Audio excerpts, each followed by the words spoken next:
Join your hosts, Kenny and DJ, for your weekly dose of pro wrestling excitement. Would you please shut the hell up? From the latest news to heated debates, we got you covered. Every week, we dive into the world of professional wrestling, sharing our insights and opinions on the hottest topics. Plus, don't miss our top 3 winners and losers of the week. It's always a showdown. What you gonna do when Hulkamania destroys you? But here's what makes us different. We want you to feel like you're right here with us. Our goal is to make you a part of the show, because after all, wrestling is better when it's shared with friends. With 2 years of experience in the wrestling media scene, we're more than qualified to bring you the inside scoop and a fun and lively twist. What the rock is cooking? Get ready for a funny, loud podcast where you're not just a listener, you're a valued member of the conversation. Welcome to the Call Up Podcast. You're welcome.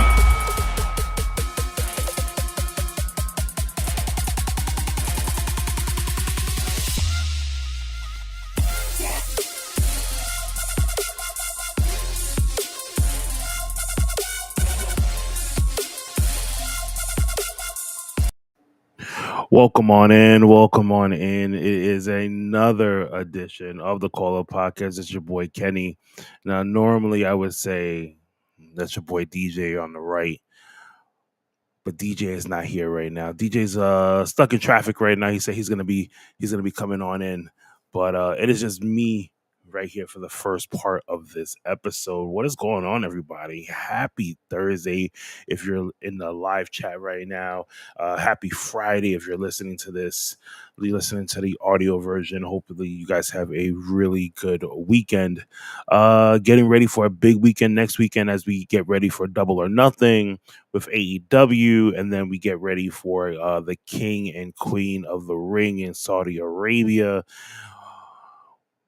A lot to get into. Well, not too much to get into tonight. We got a couple of topics that we'll get into. But I'm just going to dive into some questions here from the people. Got my man Ken in the building. I got Chad in the building. Title of the show, Killing Swerve Softly. Of course, Chad, we're going to get into the Swerve topic in a minute. As soon as DJ comes inside the building, obviously we want to get into what is AEW doing with Swerve and the championship that he's currently holding right now. Obviously, we'll get into a little bit of Mercedes Moné news. We're also going to talk about Natty, whether or not she is going to be leaving WWE. And of course, if you're looking at the title of today's episode, we put Tiffy's on a timeout. Not my girl Tiffy time. Yeah, unfortunately, she's been in the news lately. You know, she's been in the news lately for a couple of things that a lot of people are having a little bit of issues with. So we're gonna get into that a little bit later on in the show too. But just catching up on some news here. Boston is moving on for all our NBA fans. Boston moves on now. They're in the finals in the Eastern Conference. Now we just gotta wait for the Knicks. The Knicks have been battling it out with the Pacers. I've been heavily watching that, even though me and DJ are Laker fans. I'm gonna root for my New York home team, and hopefully they bring a W when they go back to Indiana tomorrow, which is Friday if you guys are listening to this now. And let's see, hopefully they wrap it up in Game 6. If not, we're gonna go to Game 7 in New York, baby. And if we go to Game 7 in New York, this place is going to be electric. Right now, it's going to be fire. I need to turn my phone on silent because when I am doing the show, all of a sudden everybody wants to hit me up. Right? You ever notice that when your phone is off, nobody wants to? When you're not doing anything, people want to. People don't want to call you, but when you're doing something, people want to call you. Ken goes, he says, wait, you guys are Laker fans? Yes, I am. I've been a Laker fan since Shaquille came into the Lakers, and then when Kobe stood there and Shaq left, I stood a Lakers fan through the good, through the bad, through the tragedy, and now we have King James leading the Lakers, and it looks like we may get the Prince, and we're going to end up getting Bronny James coming into the league. He's going through the draft process now, so let's see what happens with him. Crown is in the building because I want the Knicks versus Wolves finals to give me the underdog. Yeah.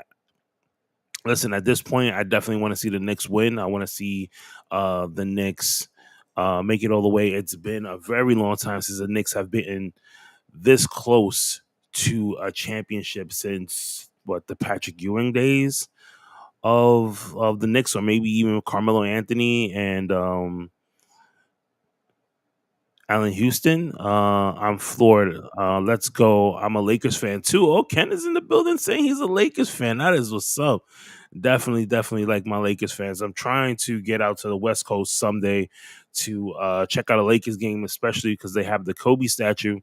And talking to the man that I'm about to bring in right now, he said he was going to let me know how the statue is, so we could, take a picture together in front of this thing. And that is my co-host, my man DJ. What's up? Look who's in the building. If I had the little drums like Toad, I'd have but we'll get in that soon. I just need to hook everything up. Laker Nation in the building. Jamal's a Lakers fan too, so we got 2 Laker fans in the building. We got Ken, who's a Laker fan in the building. We got Jamal, who is a Laker fan in the building. Jamal's going to be leaving us. I believe this week he's going to go to training for work. He'll be out for a little bit.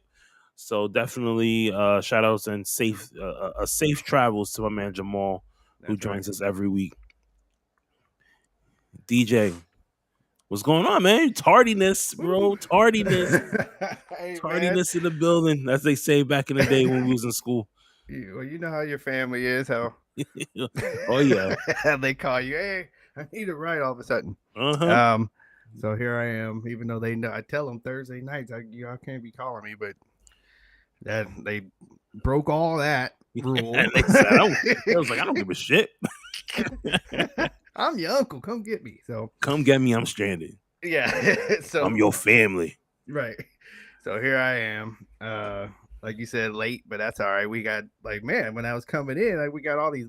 I didn't know we had this many I know. Lakers in the building. That's he says I've been a part of the Lakers Nation since '96. That works. Crown says Lakers play a preseason game here in my hometown. Been a fan since Magic and Worthy, so I'm old. Okay, all right. With Jamal says Jamal drop and give me. He goes DJ drop and give me 20 for being late. Having Kenny stalling for stalking time. Yeah, man, stalling time. I kind of knew he was gonna say that. That's the military coming in here. Yeah, because people got right into the questions, and I was like, no. I said we're gonna talk about that. They wanted to talk about Swerve. Then they was like, I was like, they went to the title with Tiffany Stratton. We're like, okay, I can't talk about that right now. I was like, let's talk about the Knicks. Let's talk about the NBA. And I was gonna get into more stuff too because I don't know if I know probably a lot of people who follow us. We had posted earlier that Netflix just inked another deal.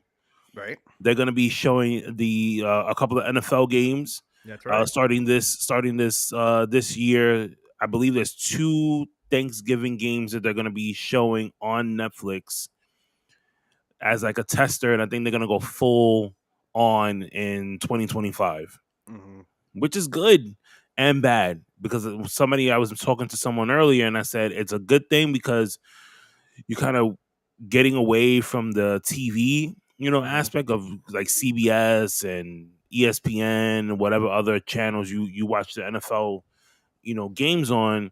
Right. And it kind of just has like one hub, and like now if you're a Netflix user like myself who watches like old TV shows, guess what?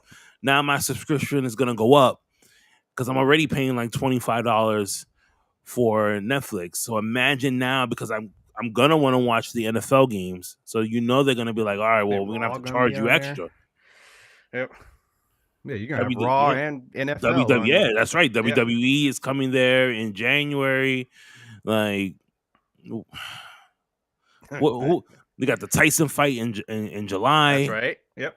Yeah. No, they're gonna they're gonna ask for some more money in a minute. Oh, Like what price range do you think that Netflix is going to go up now to? well, see, that's the thing. So I have T-Mobile, but they only cover the basic, like so the one with ads. Uh-huh. So if I want to go up to the version without ads, I have to add $10 to my bill. So okay, so I can't even like so like you're saying you're paying 25, so Yeah. I think it's gonna be 35 in a minute for whatever package that you have. That's great. I mean, like you said, like they're gonna try to get you in, like $10, starting at $10, right? But that but then it's gonna be like YouTube. You're gonna get a commercial every 10 minutes. Because I'm sure they're gonna have commercials in there. Because I don't know if it was Mike or Tom that said it was like they're gonna do probably like advertising around. So definitely they have to do something. Yep. Speaking of Tommy, Tom is in the building right now. Tom is like, the price of Netflix is stupid. Yeah, because they just keep raising it. Like you think about it, like we said, with the NFL coming to Netflix now, that's gonna bring the price up. They're doing a lot more live events now on Netflix. That's going to raise the price up some more. And then you're going to have WWE there every Monday. That's going to raise the price up even more. I'm by the time next year comes, I can see they're going to end up trying to make us pay $40 a month for Netflix. There, might as well we're going back to cable. Like we might as well go back to cable, and which I was trying to, we were trying to get away from. Like that was the whole point of this at first with all these streaming services. But now it's basically, well, damn, I'm paying the same. I'm paying the same thing. so yeah, let's see what happens. And what's going on here? So Vicky's in the building right now. What's going on, Vicky? Vicky, where you from? We got Elizabeth, we got some folks coming in. Davis. We got some new people in the building saying hello. What's going on? How are you? Welcome on in. Tell us where you're from. We always like to know. Show. You don't have to pay us to put to acknowledge you or nothing like exactly. that. So. Yes. Even Tom says, like I was just about to say, with all the streaming stuff, we're all paying the same as cable. It's true because you think about it, is that like HBO Max now is merging with another streaming service. I think ESPN is doing the same. So is Disney with Hulu. I think Hulu is switching over and merging with another company. It's just at this point, just all the companies need to just come together and just merge as one, like the fucking Avengers. They're gonna have this press conference going, yeah. So we're gonna make this app called Cable. Exactly. And like, all the old people are gonna go. Shit. Here we go. Yep. Okay, Vicky's from North Carolina. All right, what's going on, North Carolina in the building? Kakalaka, and then Tyson's in the building too, saying, "Yo, what up? What's going on, Tyson?" So, what were some of these questions that were going on? Okay, so we'll get into it now because obviously we don't have too many topics for tonight because there wasn't too much to talk about. $300, Vicky. My DirecTV is $300. Wow. Well, I still have cable here, and I think we pay like around $2 and some change. Which, think about it, we barely watch cable here at home. Yeah, I come home. I'm watching YouTube or I'm watching Netflix. I'm either watching YouTube with one of my kids or I'm watching Netflix. YouTube more than anything. That's the sad part. I do Hulu Live, and it's the pack. Like, so it's the Hulu Live that also has the ESPN Plus and Disney Plus with it. So that's $80 for that. Then so Netflix goes with my cell phone, right? And then I also enjoy HBO Max. So yeah, I do too. Yeah. So then those are my watching habits, if you will. So you was asking what the trap. Let's do it. The chat was talking about. So we'll get into the first. We'll get into the first topic, and that is what is AEW doing to Swerve Strickland right now? And I gotta say Swerve Strickland because I don't want to just use his short name now because it just seems like they just burying him week by week. Prince Nana was not with him last night, obviously because he was hurt. That's another thing that they just took away from him, temporarily, maybe, or just full on. And then it's just like now you're getting him beat up. He fought Brian Cage last night on Dynamite, which was an amazing match because Brian Cage, for a big guy, he moves like a cruiserweight. Right. The man can move. You know? And they put on a really good match last night on Dynamite. Right. But it's just a simple fact that, like,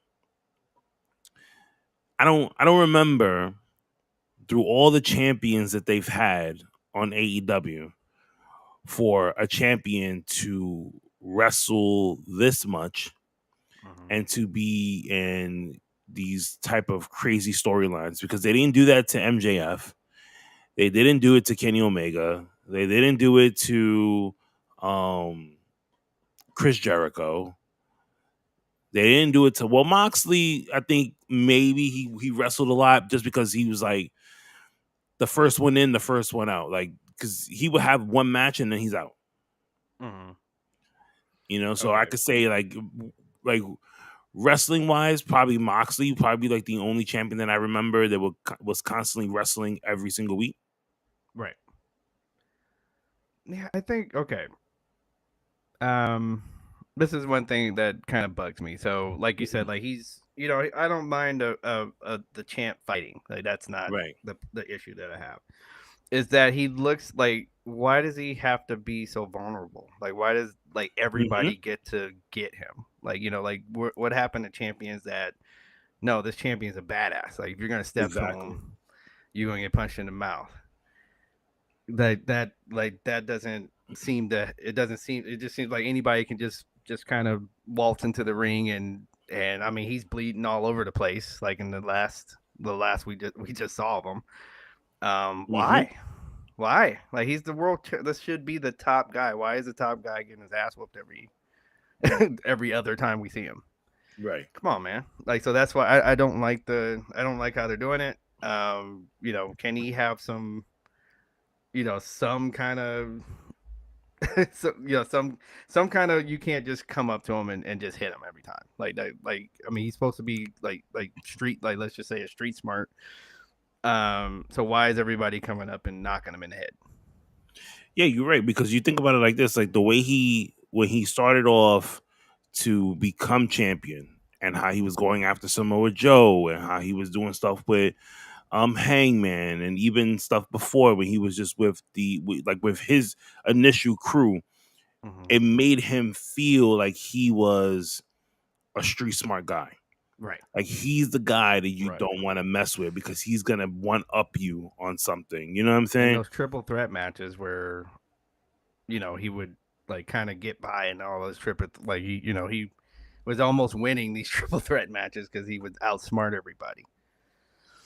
Now now you got my guy like R. Kelly fighting for his life right now. Like he's just there. And don't worry, like we see these questions, we will go down the list. Don't worry. Like we will get to your questions. So yeah, so I just, it's a poor booking to answer that question. It, you know, there's, I don't know what they're like, I guess like a kind of a lot of the program. I'm not sure what they are doing on the show. Like I really think they're just kind of going in all directions and no direction all at the same time. I like what Jamal had to say. He's like, Swerve's booking kind of reminds him of Zack Ryder in 2011 vibes. He's like, how dare you get over on your own? Which is true, because you think about it, this Swerve being so popular with fans had nothing to do with Kenny Omega, the Young Bucks, Tony Khan. He literally went there and put himself over, right, and had people that backed him up and said, you are the person that we can help. And that's exactly what they did. And they made it popular, because you think about it like this, not for nothing, I like his theme song. I like Pressure, right? But if Prince Nana did not get in that ring with him and do that dance, I don't think a lot of people will still remember the song. Like, you listen to the song first, and the first thing that you think of is that dance. Yep. I'm swerve till I die. Yeah. You So know?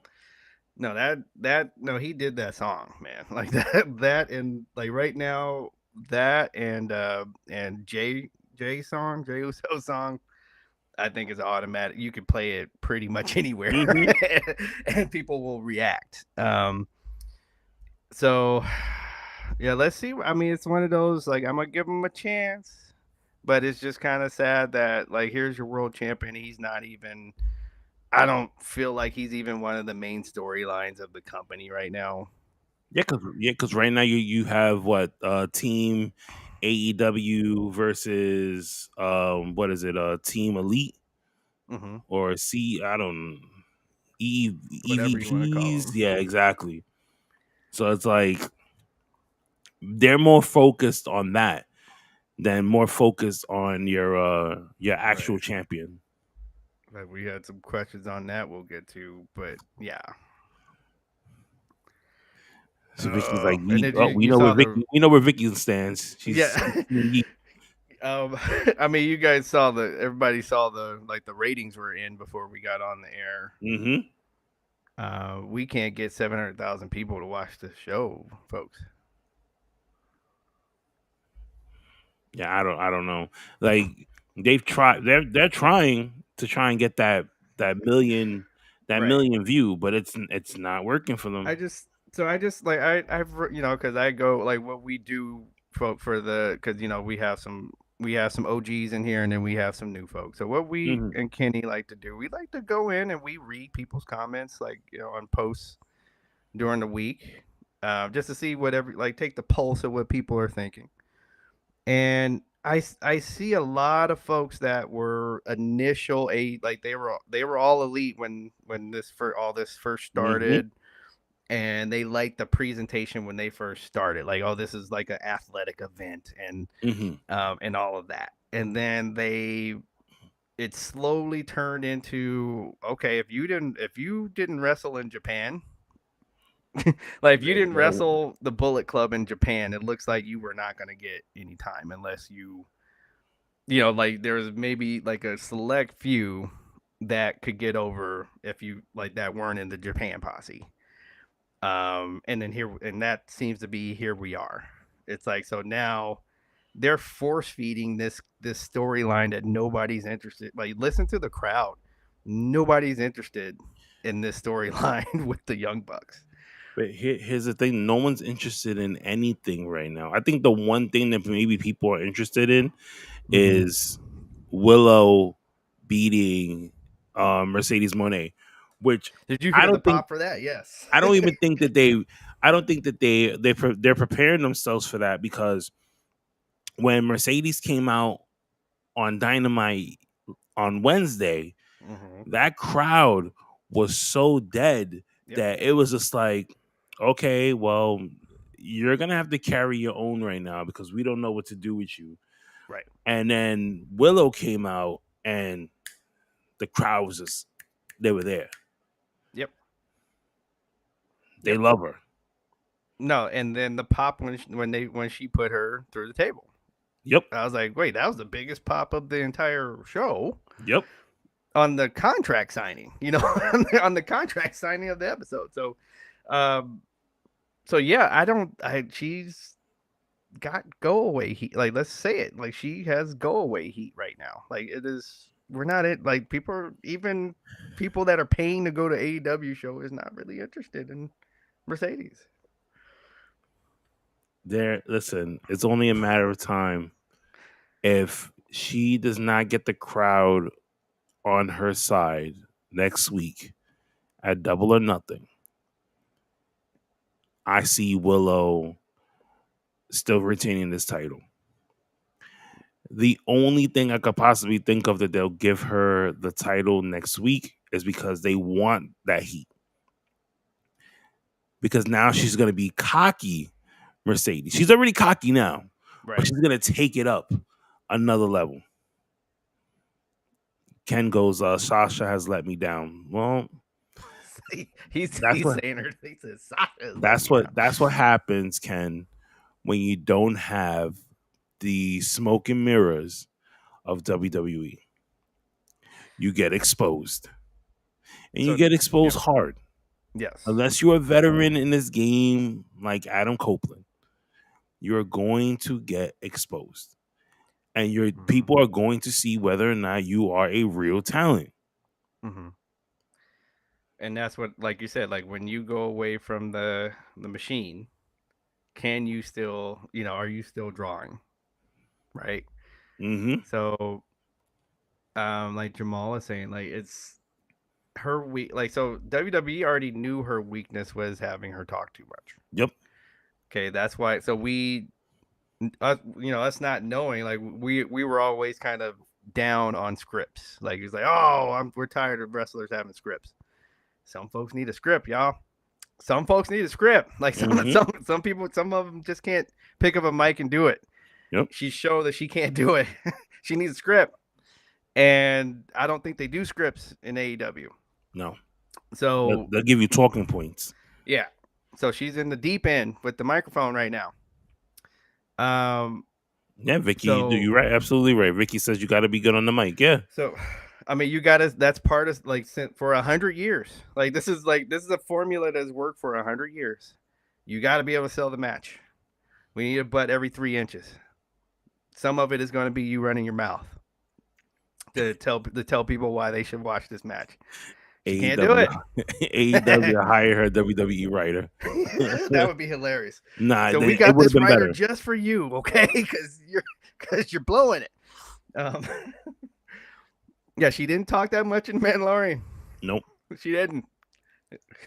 She got to choreograph some of the fight scenes. Yeah, which I would trust her with that for sure. But she don't talk good, y'all, and we know it. And that's part of being a professional wrestler. And if she goes in there and she thinks that she's going to wrestle the same match that we've seen her wrestle for the last 8 years or so, that the crowd's going to all the way turn on her. Like, she better not bore this crowd in the ring.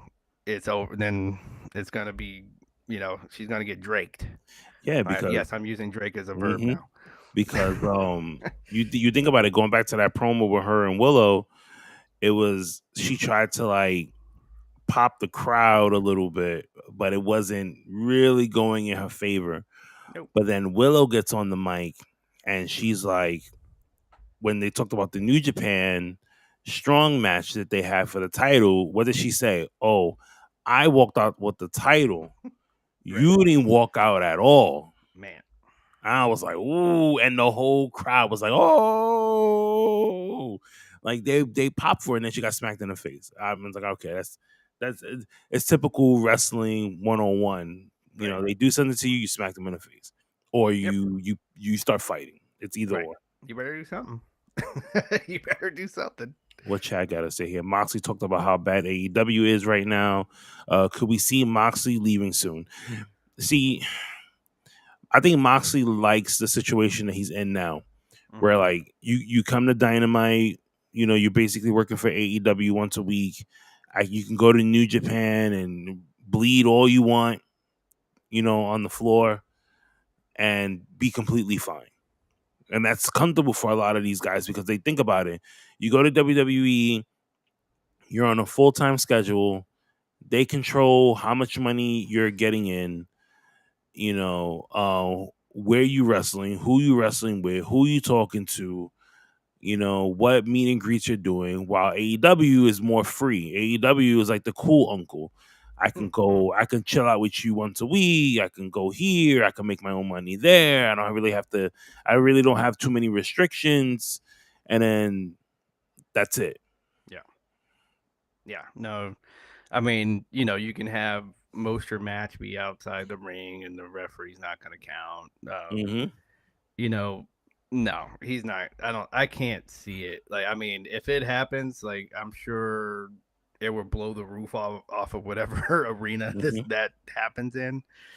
And it would be John Moxley. I don't think they would go back to his old name. Right. But I can't. I just at this moment I don't see it. It would have to be a WCW kind of situation where AEW like just completely implodes, and TKO buys them, and they had like some kind of storyline with AEW and WWE wrestlers. Other than that, I don't see him going back. And we talk about the frustrations that a lot of wrestlers go through, whether they're in WWE or they're in AEW. It clearly shows in their in ring. Like even what Jamal was saying, if you go back to the Ricky Starks interview that he just did, you can definitely tell that he's frustrated with the creative that's going on right now. This is why he's not on TV. He said he wants to be on TV. Like he's waiting to get back on TV, but they're not putting him on TV.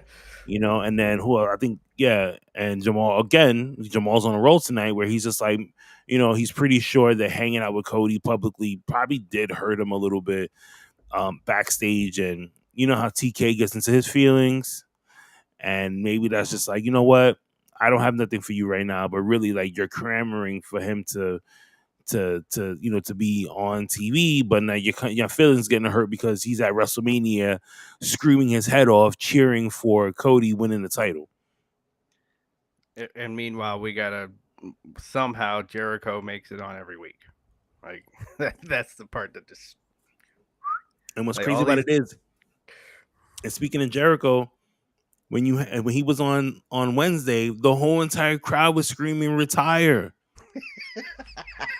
They're not doing this to be assholes. They're doing this because they really want you to stop wrestling. Right. I mean, just shoving him down our throat. Like, can anybody, like, so for real, can anybody think of an episode of Dynamite when Jericho was not not when Jericho was either on his cruise ship or with Fozzy, has he ever not shown up for come out to the ring for some reason, like just that and catering? No, because even when he didn't have matches, he was doing commentary. Exactly. He always had his hand into something. Yeah. So I think it's just people. I think like in X amount of years. Let's keep it a buck. His matches aren't good anymore. And then we gotta watch him every week, every week. Then he wins a title, and it's like, oh god, so we're really gonna see him even more. And what's crazy? He wins a title that's not even relevant to AEW. So this is just for his own personal resume, so he can say he can just list. Now I can list the FTW title on there too. I don't know. Was it Vicky, who is new to the show here? She's going off in there. She's going off tonight.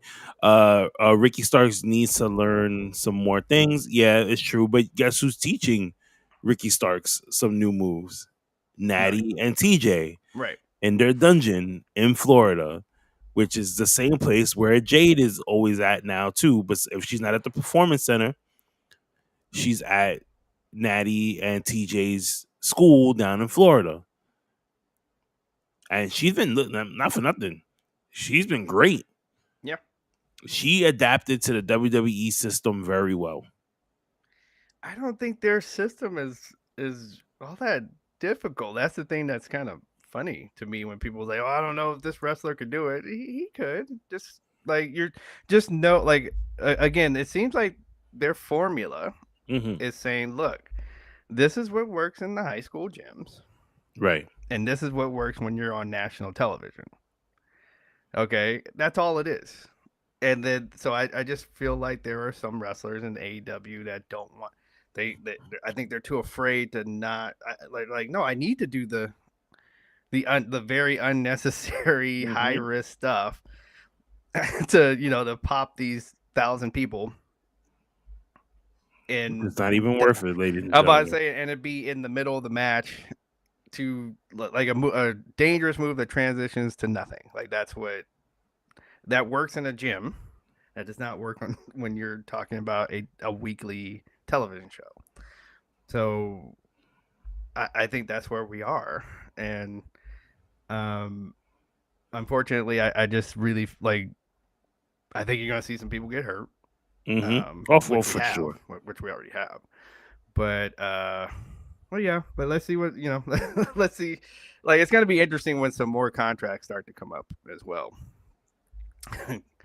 I mean, for sure, I think that at some point we're gonna end up seeing Ricky Starks leave AEW I think it's over. and, Yeah. and go to WWE because he sees what's going on with all the people who went from AEW and they transition back to WWE, or they leave like Jade, who has been in the company for how many months now? Let's see. Officially, maybe 6. Was it like a little bit before January when she signed? Yeah, Is that something like right? that. Just like And December, January. So she's been in the game. She's been with WWE now for maybe like 4 or 5 months. 6. right. I'm gonna So say, they let her have some spots in the yep. Royal Rumble. Mm-hmm. Okay, and then we got to Mania, and then and so on. So now we're tag team champion here. No, she's like, oh, she signed in August. So see, I like just let her like, cause yeah, let's keep it a buck. I'm gonna keep it a buck with who we're on whatever company. She's green. She's still green.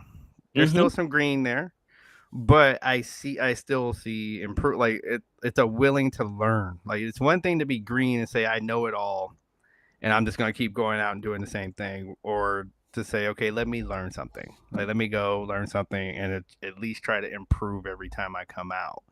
So I have more respect for that than to just say no. I know like I'm 25 years old or I'm 21 and Mm-hmm. I've wrestled in every gym and So and he in had a clean Japan, book so I too. know everything.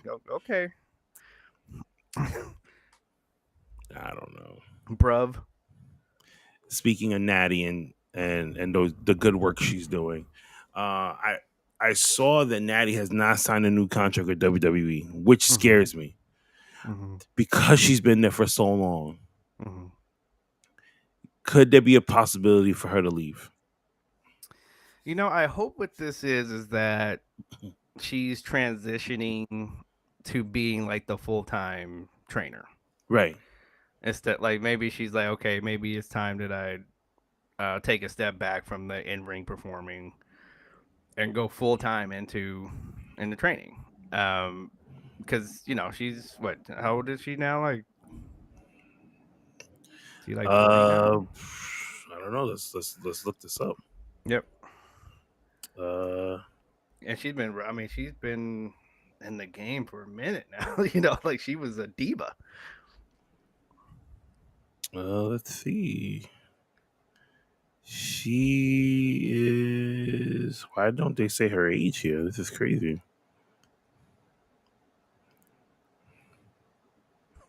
Hopefully, she doesn't. She's 41. See, she's still 40. Yep. Um, Her birthday's coming up next week. now look at that. And then so yeah, maybe if I don't know about OF. But, Listen, Jamal. I listen. I'm not a person that will shell out money, but I might just have to. I might just have to. You might have to. You might get me there. Oh, that's funny. You may just get me there, Jamal. We might have to review this together here. for we put the journal covers up. Yeah, for journalist reasons. Because we do this for you guys. Yeah. This it's all part of we the got to job. cover everything about wrestling, right? So. No, but you think about it like this: if WWE loses somebody like Natty, right, who's been training, who's been training and improving a lot of talent in WWE and in AEW, because you got AEW guys that go to the Heart Dungeon too, and they're learning from them. Right. You lose Natty, you lose TJ too. Yep. But AEW could gain They could. 2 amazing people. Right. Absolutely. Who can help their division. Yeah. Because TJ can't wrestle anymore. No, and I kind of. It seems like I think he's enjoying what he's doing though. He's producing all the women's matches on WWE. Right. So so it's one thing. You could be sad for him that he couldn't quite. Because I think there was some juice left. Right. For him in the ring. But hey, you're still getting to do basically the job you love. So, I'm not. I think he's doing. I think he's all right. Yeah. Like I said, hopefully we're just kind of transitioning. Like the reason why they haven't come to a contract is because we're transitioning her role. So hopefully that's what it is, and so for right now, a grain of salt. Like we've seen people's contracts come up, and then we've seen re-signings now. So. So Jamal was saying that he's pretty sure that she's in the same boat as Becky Lynch because Becky Lynch is still she still hasn't signed a new contract either. So a lot of people are like, is Becky gonna leave? I don't think Becky's gonna leave. Just for the simple fact, like Seth just signed a new contract with WWE about 2 months ago, and she's gonna want to stay close to her husband, and let them continue traveling together like they've been doing for the last couple of years now. So for her to just to switch over, like a company like AEW will have to pay Becky Lynch a whole lot more than what they're paying Mercedes. Because if I was Becky Lynch, that's exactly what I'm going for. Yeah, if you're paying her $50 million for 5 years, I need you to pay me 60.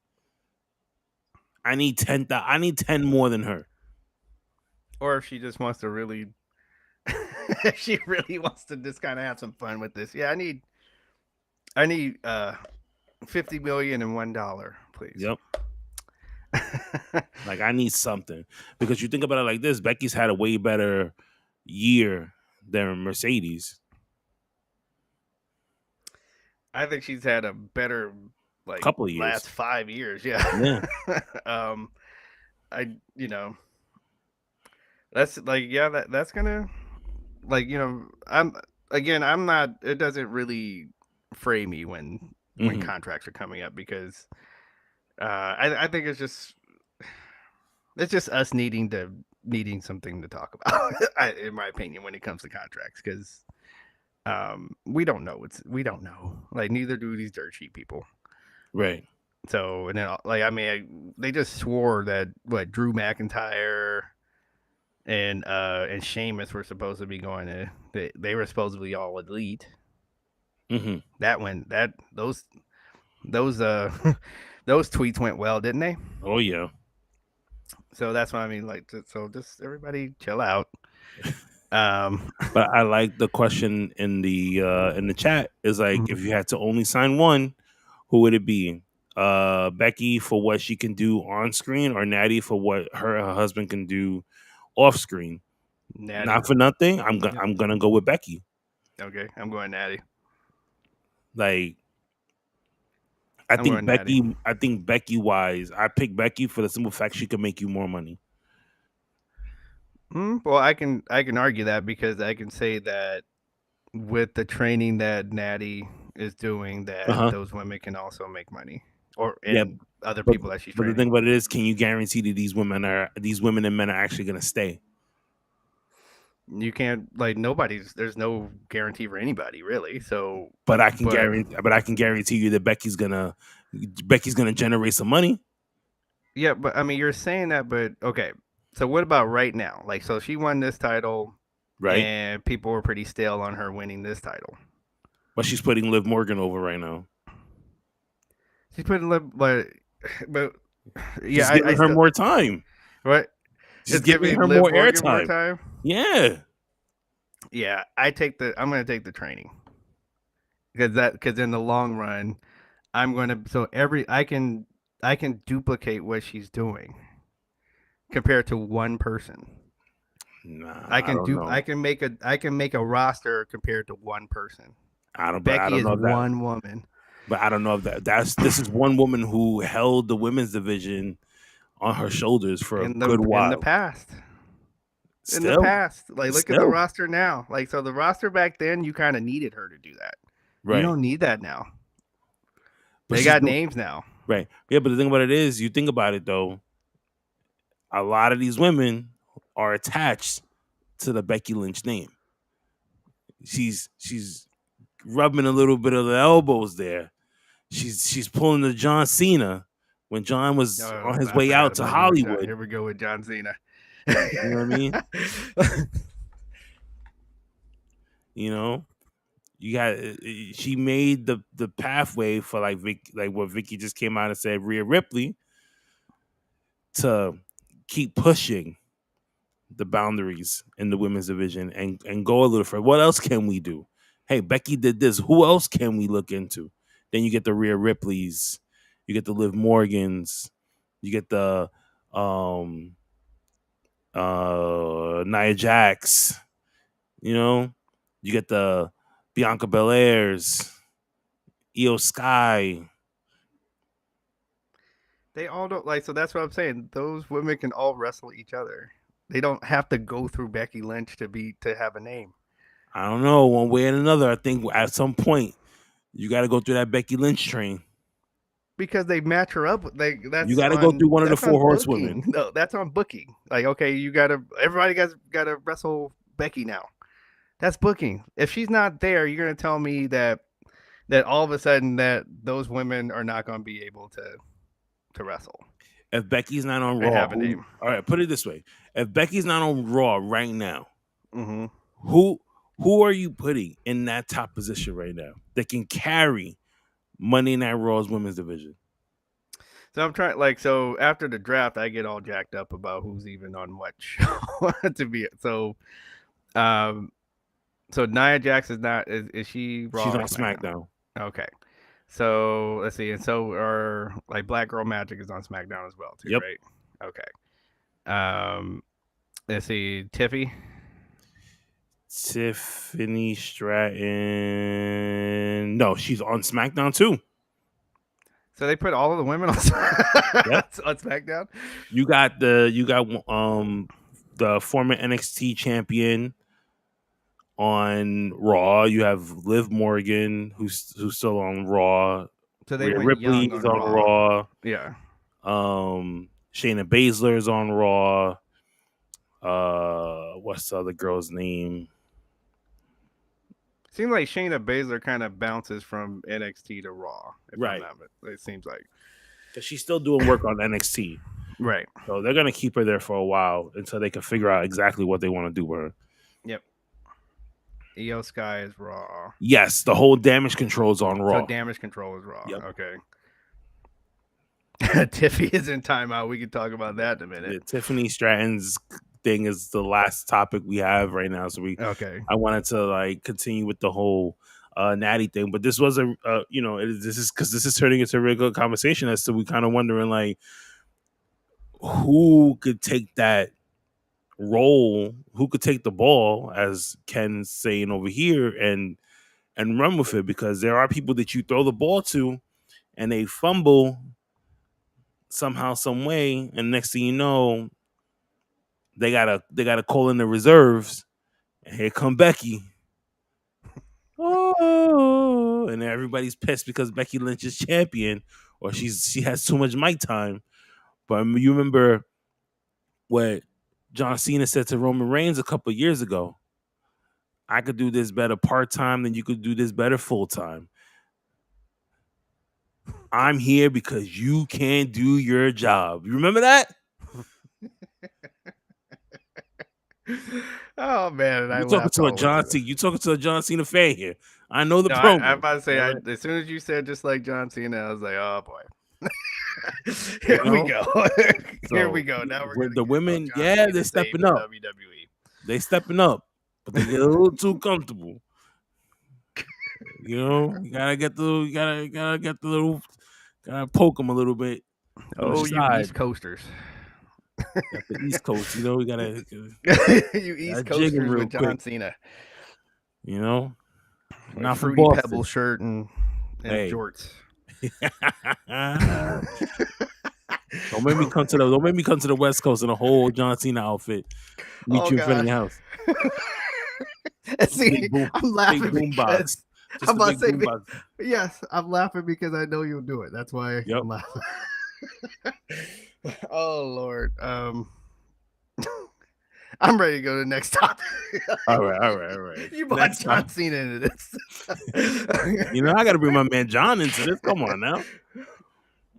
Okay, so last topic that we have here, we put down on the thumbnail here was Tiffy time on timeout. So she's been in the news not once but twice, and it's not because of her in-ring abilities, but it's more because somebody took a video of her. It was a highlight of when she smacked Jade in the face, and they put it with a sound of another girl slapping another girl in the face and calling her a black bitch. Right. The person puts the video together. They tag Tiffany Stratton. Tiffany Stratton repost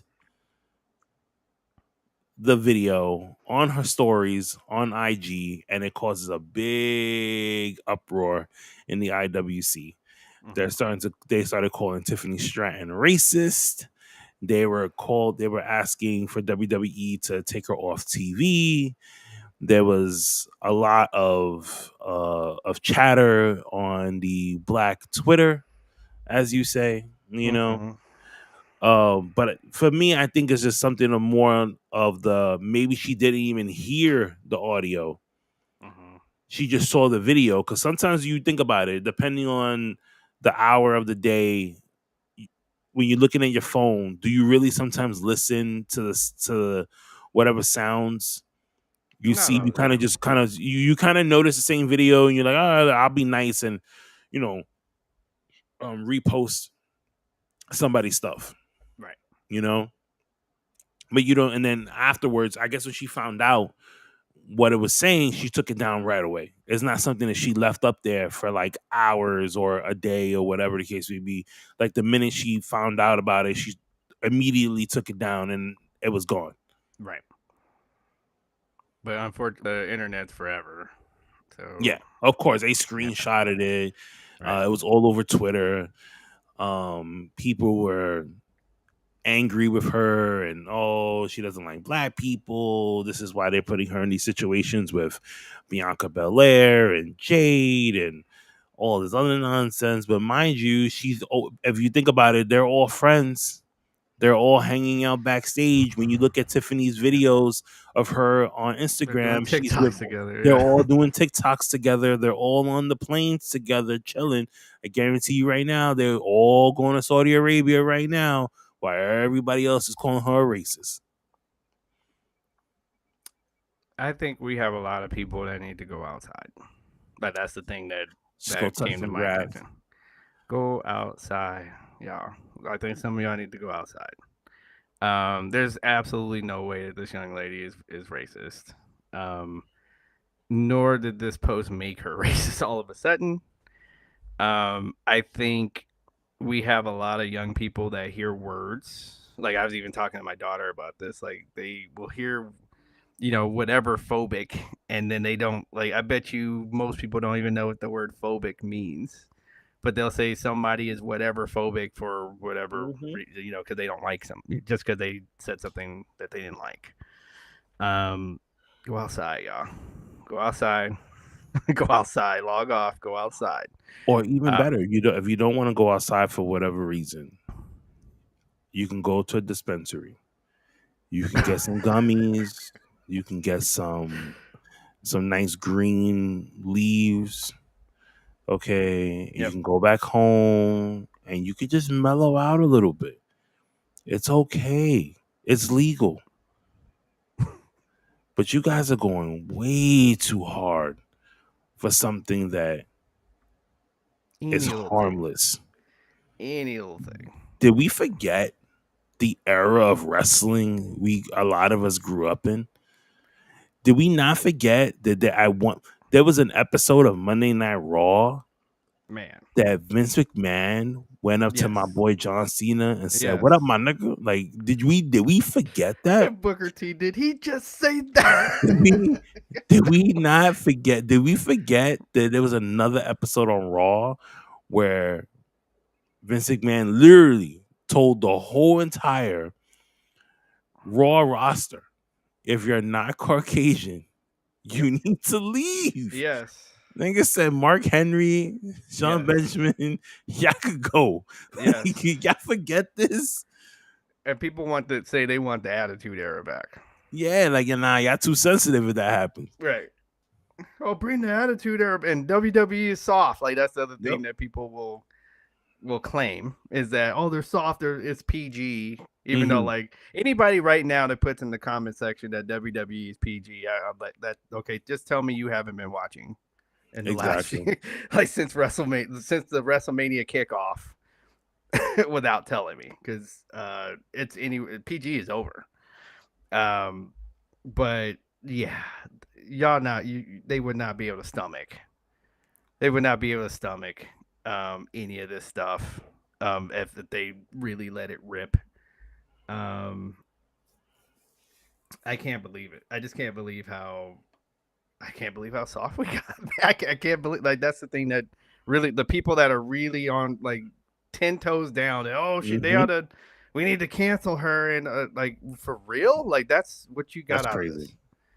I'm like, that's it. We lost it. We're soft. We're all like, we went soft.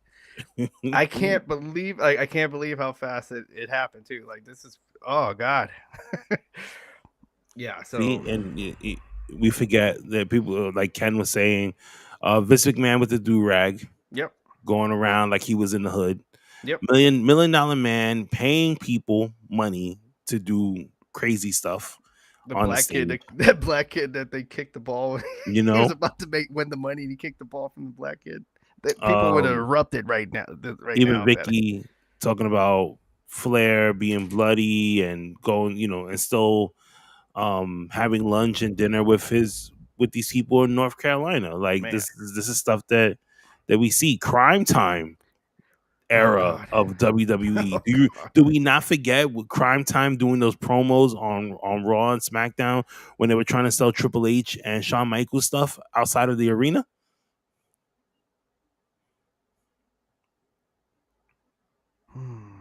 I couldn't, like, it's like they were such, and I used to be so upset because they were so good in the ring. Like, they were two excellent wrestlers, but I hated the freaking characters. Roddy Piper blackface was another thing. And he hit a Samoan in the head with a coconut. Like, let's add that in there. DX dressing as the Nation Domination. Now, you can't find this on Peacock because they took it away. Right. But you go on YouTube. Yes. And it's on there. And not for nothing, it was hella funny. It was. To be honest, it's like, oh my god, I'm not supposed to be laughing at this, but it was really funny. So it's, come on, people, stop being so sensitive. Like, now, if I understand, my god, the Kai-En-Tai dubbed voices. Yep.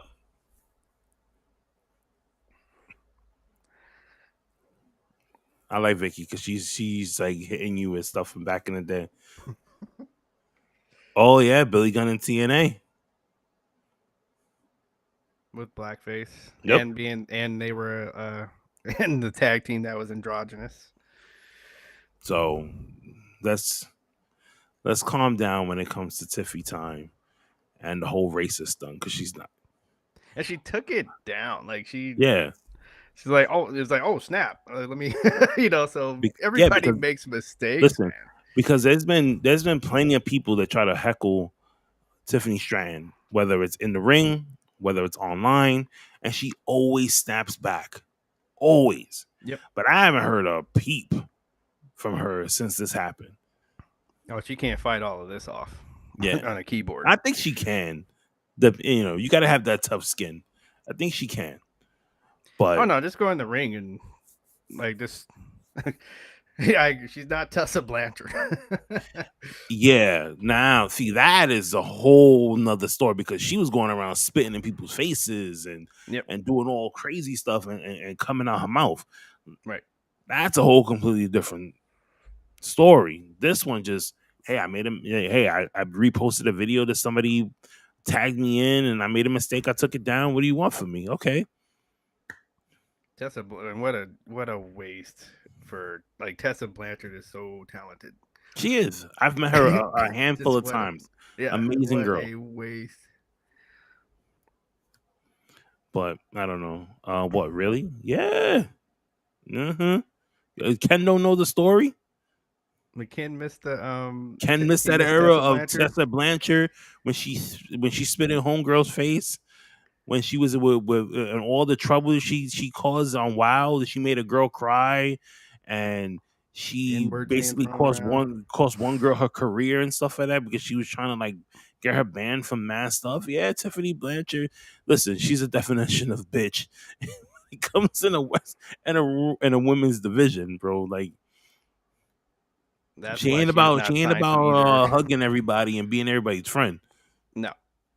No, and that's why she's not in either company. Yep. That's why nobody won't touch her. Yep. She's still doing the hot dog and a handshake for wrestling. Nah, she's doing the tacos and a beer because that's the only place she could go to is Mexico. That's right. Yep.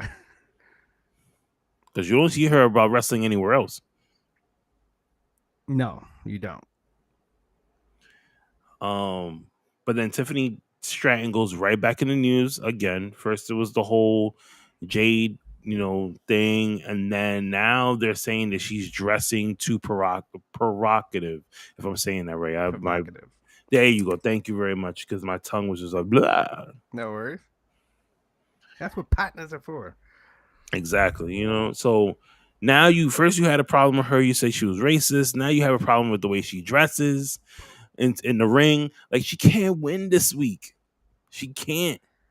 It's like, so out of all, like all of them are wearing 2-piece bathing suits. Like, let's just okay. Some of like you have some that's their that's pretty much the gimmick is that they have like ass hanging out.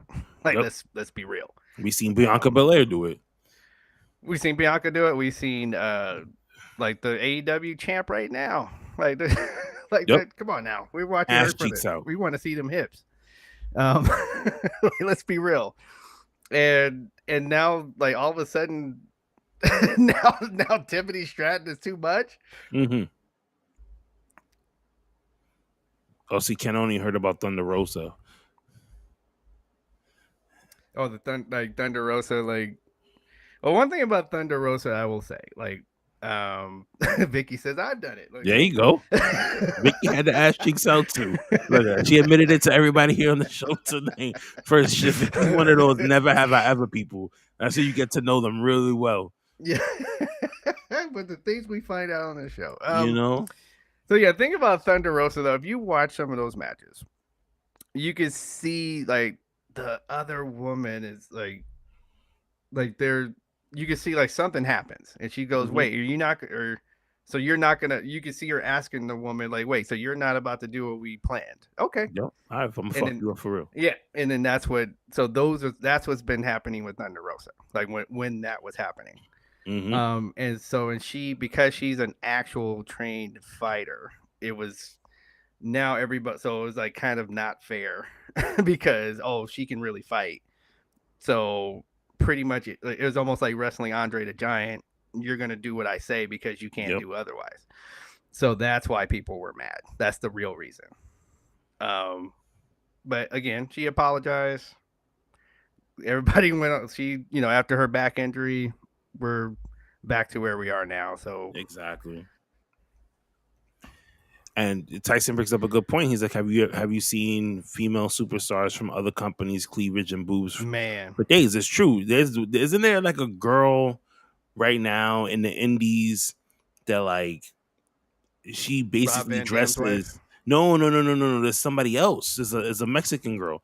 She basically like got her body done, and she comes out to the ring Literally, it looks like bras and panties. Like, oh, I did this see her, cannot be. This cannot be wrestling gear. I seen her, the new sexy star. If you've seen Yes. her, so yeah. So what are we talking? Like, pretty much, if you go to a AAA, like if you go watch AAA on,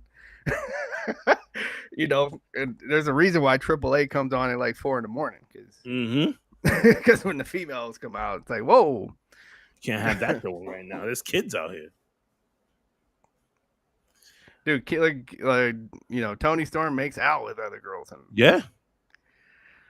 But I mean, when it comes to Tony Storm, AEW looks for that pop factor. That wow, they want to pop the young boys out there. Well, yeah, like they used to do back in the day for the Attitude Era, when we used to have Jacqueline and Sable and right. Anybody else who wasn't Lita would have her Lita, yeah, her thong up so you can see that she was wearing a thong. Yeah, the mud wrestling days of women's wrestling. Live sex show by Edge and Lita. Yup, I remember that when he won the title. Mm-hmm. Where you saw something because it was live TV and they couldn't cut exactly. it. Oh man, yeah, Kat just came out and just bam. Mm-hmm. Or how about, remember the young lady who I thought was a plant with DX during the DX celebration? Oh yeah, when Triple H told her, it was like she lifted up her shirt, right, and he was just like no, and then he told her to take the bra off, and she took the bra off and just showed her tits all over freaking all over Raw. Yep, that's something else you can't even find on Peacock. They took that off too. Well, Peacock just fucked it up for everybody. Well, Mae Young, yeah. Oh my God, why did you bring that up? So come on now, like this is it's kind of part of the show, like yeah, it was. Ken, fuck, you remember that shit? He goes, wasn't that on the DX tape too hot for TV? It was. Holy shit. Are you ready? So now people having a problem with Tiffany Sherrod and the way she dresses. I think they're just nitpicking stuff at this point. Yeah, they are. Like, they don't know what else to like go and say. Like, oh, you know what? Fuck it. Tomorrow they're gonna be like, I don't like her blonde hair. Like, I don't like her blue eyes. Like, something about her just don't make me feel right. That's when it's time to go outside.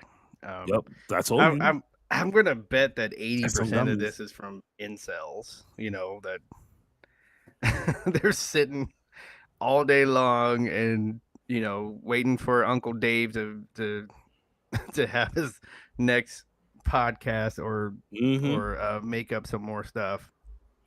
So Vicky, if it were just politics, that would be one thing, right? But this goes big, we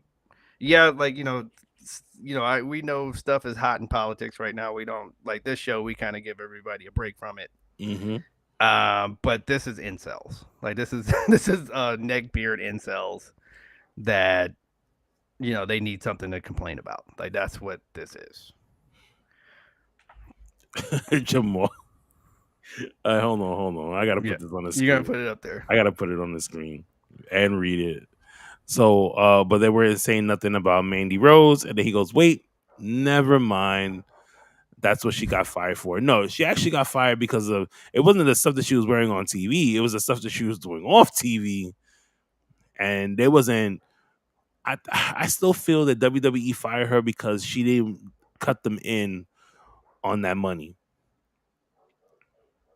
I think that definitely had something to do with it because we know how petty VKM is, right? So we know that's part of it. That Vince era was, right. You don't want to cut me in because Vince wanted all the money, right? Oh, you making $1? I need 50 cents, right? Yeah, because Mandy had like ass just hanging out all the bottom of her tights. Yep. And she started winning titles, so like, all of a sudden. And then, but let's, so then now she's, OF and. Yep. Making that bread. Yep. Good for her though. Let's see. Ken goes, Vince McMahon hates on third-party sites. Yep. It was the stuff she didn't wear off the screen. Vince McMahon is a sick freak. I mean, we know that, but come on now. There's a couple of sick freaks out there, man. I know Tyson with the whipped cream and the shower gel. Let's not go there, man. Ooh, Tyson. That's how they sell. Selena got in trouble. Yep. Let's see. Please don't cancel Miss Jade Parker. Okay. Yeah, Miss Parker. Have you seen Miss Parker now from Friday? She looked a little crazy though. She was auditioning for some role, and I was just like, "You look a little suspect right now." Lacey Evans. I mean, she's a whole nother case. The things that come out of Lacey Evans' mouth is crazy. And then my thing is like, so my thing with doesn't, unless this has changed, like I know she has a kid, right? Does she still have the husband? Yeah, he ain't going nowhere. So fuck out of here. So you got your wife just, oh yeah, let's go on and do what you do on OnlyFans. That's what that's what's making them the money. I guess I'm not enough of I can't do it. Like that. I don't know. I can't. I know we had that question before on the toe in the show. Right, so that's what I'm talking about. What Jamal is talking about. Like, yeah, first, it's like would the you try it? Was kind of like she was just wearing kind of lingerie. Like it wasn't even that bad. But now it's like I think she wants to go deeper down the rabbit hole, and that's where I'm just like, okay, right. Where's your husband? But is she trying to go down that path? I don't know, because listen, I'm not spending money on stuff like that. I'm sorry. Thank you, Ken. Like that's Ken knows where I'm going. Like I can't do it. Like that's dude. There's another wrestling company. I heard that she really know how to fight. How about we go box? Like how about you come be about? Yeah, she knows how to work them hands. Right. So I'm like, so what are we doing? Like what So no, we're not going to sex for you to make. Oh shit. Okay. Jamal said that's the route she's going. All right. I don't listen. If I was her husband, unless it's me doing it, like you got to be the pizza delivery. Yeah, like fuck that. You ain't doing that shit on my watch. I got your pizza with extra sausage. But I don't know. These women nowadays. A friend told me that's what happens in those movies. Really? Holy shit. DJ, do you have any winners and losers for the week? Man, we basically kind of went like I'm sorry, that episode of Dynamite, especially like the whole thing with the Young Bucks. Like, I mean, did you hear once again, like, what are we doing? It's like, so your crowd that has paid to come to see this show has shown you they're not interested in this. Nope. That crowd last night was horrible. So just shoving it right. Like, so what do we? I don't understand. So, and isn't this the same people? So this would be the same people that said, yeah, they shoved Roman down our throat, and we wanted Daniel Bryan to win everything for 3 years, and they didn't let us have that. So we decided to cancel our WWE network because they didn't let Daniel Bryan beat up on the 6'5", 250 pound Samoan. And then this gets shoved down your throat. Yep. And I'm not hearing this. I don't see the same energy. Yeah, I feel the same way that Ken does. And AEW needs MJF. Absolutely. Where is my MJF at? Like we need MJF back. They didn't say. They're keeping that under wraps. Okay. I mean, which is a good, like, that's good for the anticipation. But that would be a major blow if he like just some kind of way ends up on some kind of like just showing up out of the blue in a WWE show. Because all the reports are gonna start coming out soon because Forbidden Door is gonna be in Long Island, where that's right. MJF is from. Right. And if you've never been to a Long Island Dynamite before, I think there's something that you need to go. That crowd for MJF is live. I feel like all his friends come out to this show and they all sit in the front row because it gets loud in there. Right. So, yeah. Oh, and Vicky, there's no way. There's zero chance for Selena Deeb. Yeah. To be Tony Storm. Yeah, Tony Storm is too hot right now to take that title away from her. Zero chance. Because let me tell you something. I love Serena Deeb. I think she's an amazing wrestler. But on the microphone, she sucks. No, I can go with that assessment. But you got Tony Storm that she's putting on a show. She's got a whole character. Yep. I still like to this day. I still think it's just kind of funny that people like to throw up this is, WWE dropped it. I was like, wait, hold on. So from what she's doing now to getting hit in the face with a pie, like I don't understand what the difference is. She's just as silly. Yep. This is just as silly as her getting hit in the face with a pie. So now I get it. Like now the other part I do get that, like, yeah, she felt like Charlotte felt threatened by Tony. Right. And I do think that whole segment was this, like, I'm going to like kind of push you, like I'm going to put you in your place. Down. Yeah. Because you're kind of threatening my popularity.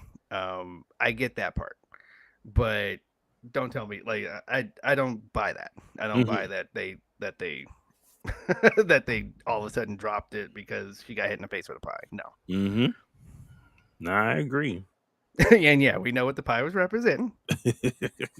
Okay, but Tony makes those jokes herself in her character right now. She makes those double entendre jokes herself.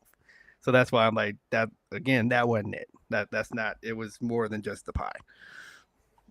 Yeah, no, but I have to agree with you when you say like the way AEW was this week, it was boring. There wasn't a lot that we can say was really good about the show except Swerve and Brian Cage match and maybe a little bit of the Jon Moxley and Bryan Danielson tag match.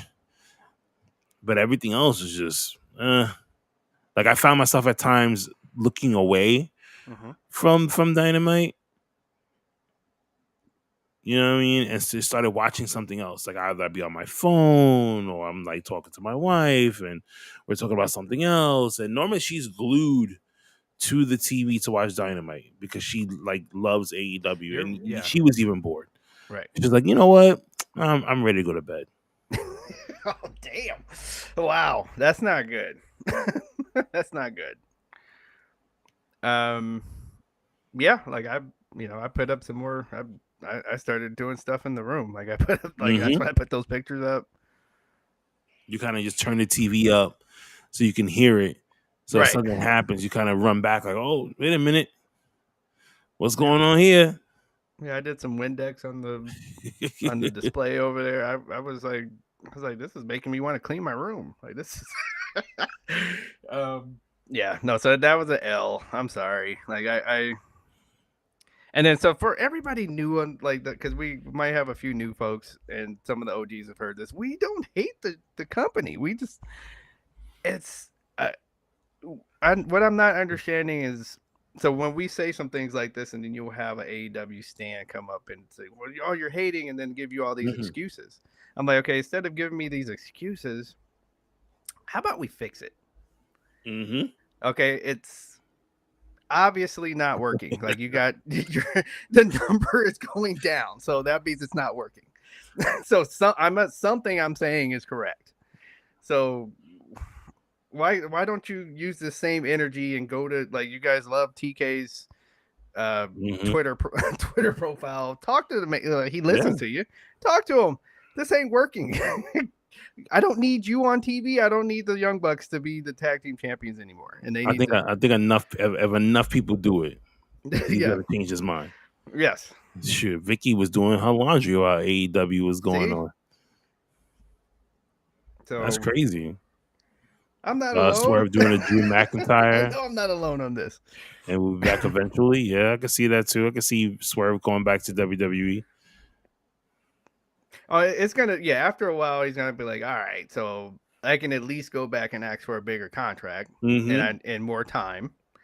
Like, and they will, I think at this point, like they'll be like, yeah, you proved yourself. Come on, let's put you on a bigger program than you were before. It'd be easy. It'd be an easy transition for Swerve to go to WWE. Oh yeah, and he would be in the main event conversations. Like that, for sure. Not even. I honestly think he was headed for it. He just did. I don't think he gave it enough time. Like I think he was. He was in big matches before he left WWE. I think he just wasn't patient enough. I think he just didn't know what to do with him. That's what it was. It was more of a like, he's a hip hop guy. Let's put him with a couple other hip hop people and make them rap on the middle of the ring every week. Ooh. Oh man, Ken, I remember that and how then how the Kurt Hennig thing started to be more over than the Master P thing when that happened. I was like, oh god, that backfired. Because they didn't know what to do. Well, what they should have, like, remember the dude Swole? Like the guy, like I guess he was one of the, like they should have trained that brother and put him in the ring like that. I think because I think people saw him, but he never wrestled. Like he'd always come out and just stand there. I think they actually put them in the ring. Like that would have made some more like for the Master P team. Like that would have been, but they never did. You had Rey Mysterio as their representative. That didn't help. Vicky, she goes and says, she likes FTR, but they have to wrestle somebody other than the Young Bucks. Man, yeah, they do. Man, poor FTR, man. They left a company that, not for nothing, it was a good look for them to leave because they wasn't really doing anything with the tag team division at all, to go wrestle in other companies and win other titles, which is exactly what you want in a tag team career. But I think maybe now the way WWE is structured, I think if they had a tag team like FTR and start building off of that, you can start building more. Because you got the Creed brothers right now that needs a team like FTR. That's right. To be there. Well, it's kind of like, so FTR, not in the same. They don't wrestle the same match, of course. Right. But they remind me of the Legion of Doom. So Legion of Doom, one of the reasons why they never got stale was because they would go wrestle somewhere else. Right. And then everywhere they went, they got a pop. They worked their way up the rank, win the titles, lose it to whoever, and go to the next company. Right. And so that's what I believe FTR can do in the modern, like here, they could be like a modern day like that. Like they don't wrestle the same style, but they could do the exact same thing. I mean, they won all these titles. And then now, so if they went back to WWE again, they're another team that if they went back to WWE again, it would be an automatic pop. Like you said, that now they have. It's a better situation in the tag team division than before. Yeah. So, sure. Yes, I remember the invasion storyline. But no, that's it. That's it. We have nothing else.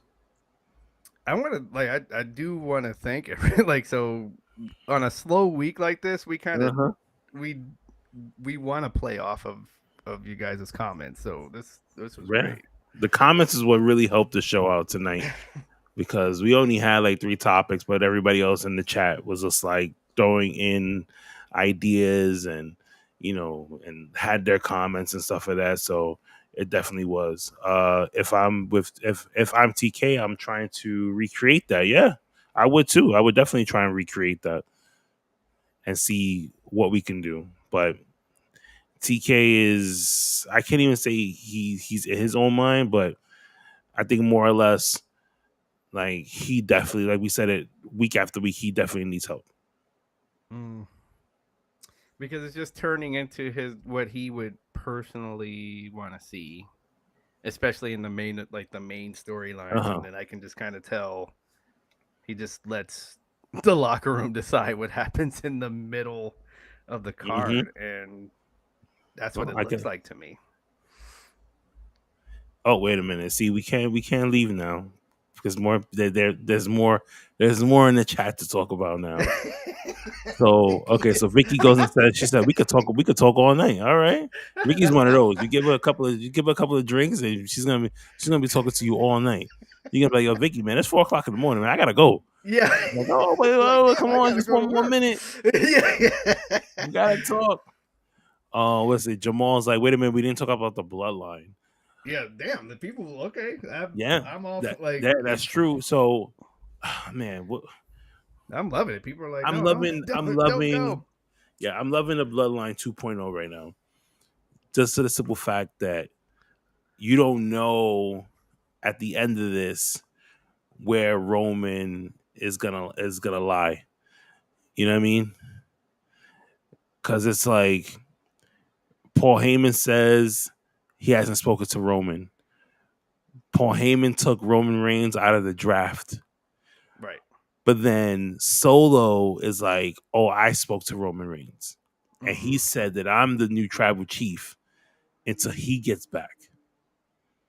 And now you're building your own bloodline, which is turning out great because it's all the cousins, really. Right. There are enough Samoans you can damn near have their own show, and guess what? We would all watch. These folks just know this bit. They know what to do in this business. Did you see even on WoW, the Samoan twins, that the female twins they're out now. Like they're leaving. But they had issues with WoW, and that was the reason for them leaving, which they didn't get into full detail as to why they left WoW, but they said eventually they were gonna talk about it, but not right now. And it wasn't Janie's fault. Jeannie Buss's fault. Like that's all that they would say. Like, cause they saw people going after Jeannie Buss, and they were like, no, it not her, but it's somebody else. Yeah. Okay. So I say that to say that that's some more folks that just became available. that could be part of this story. They need to go out help out my girl Nia Jax for a minute. What if Nia Jax has her own like female Samoan faction? Like, oh my god! So you see what I mean? Like the storytelling you can do with that. These folks, they like it's like a, it's like it's in the family blood to do this business. And I'm here for it. Like they just like they're again, I've been watching Jacob Fatu for years now in at independent shows, and I leave happy every time. This is gonna be good. Like this is just we thought there was gonna be some kind of fall off. There isn't. Okay, you guys don't believe that. Like, how our show is. Don't believe the hype. Okay, don't believe this hype that all of a sudden, Cody, like, I know what you're hearing. Cody's champion, and now it's all falling. No, that's not what's happening. There's always a little bit of fall off at this time of year. Every time. Okay, after Mania, you're all the way up here, and then you come down the roller coaster, and now you got to go back up the hill again. That's where we are. See, I think with Ken, like I think that they are going to do that, but they're testing it out right now with NXT because NXT has the North American Women's Championship tournament that they're doing now on NXT, and I guess they want to see how that turns out before they bring it to the main roster and say, okay, now we're going to give a women's intercontinental championship. Because that's going to come. I can see that by the end of this year, we're going to get that. Because now the roster is big enough. Yep. The roster is big enough to have a women's mid-card title now. And like now you can have your world, your mid-card title, and then you have the tag team champions go to both shows, and I think you have your roster is good enough. I say, like I said, like, so that's one of the reasons why I would like them to hire the tag team from WoW, because that's a tag team. Like they don't have really, they don't have a lot of female tag teams, and that would be, so that's a made tag team right there. Yep. And then let them go run roughshod. And I think that would be fun. Like, let's have some fun. Like, I think, could you imagine that team versus Black Girl Magic? Oh, that would be a good match between them. Okay, so could they stand up to them? Like that's a team that could stand up to that team. That it's believable that they can. So, yeah. So I say you hire them. I want to see it, but when do you think you get Roman back? Let's see. So what do we have here? So we have so we're about to have, what's this so King and Queen of the Ring now. Uh-huh. Okay. And then after that it's Money in the Bank. Okay. And then SummerSlam. Man, it goes right into SummerSlam. Yep. Okay. So I'm gonna go Money in the Bank, because you kind of want to give him some time to to talk some shit before SummerSlam starts, and then who knows what he'll be involved in. And that's kind of what I kind of like that. I'd like to be surprised. Mm-hmm. Okay, so I kind of like that. I can't even think of a way, like, how do you even write him in? Right. But that's a good thing that we're not able to sit here and just write something. Like, I know how you will write him in. Go ahead. What's the one thing Roman hasn't done in WWE? Think about it.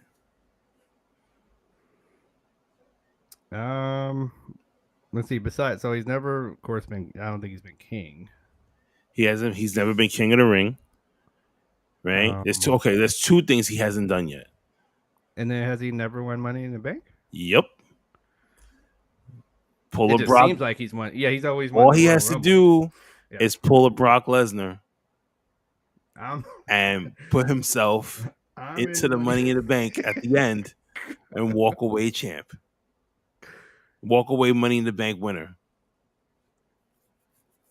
I think that, and people would. That would be a badass way to to come back in.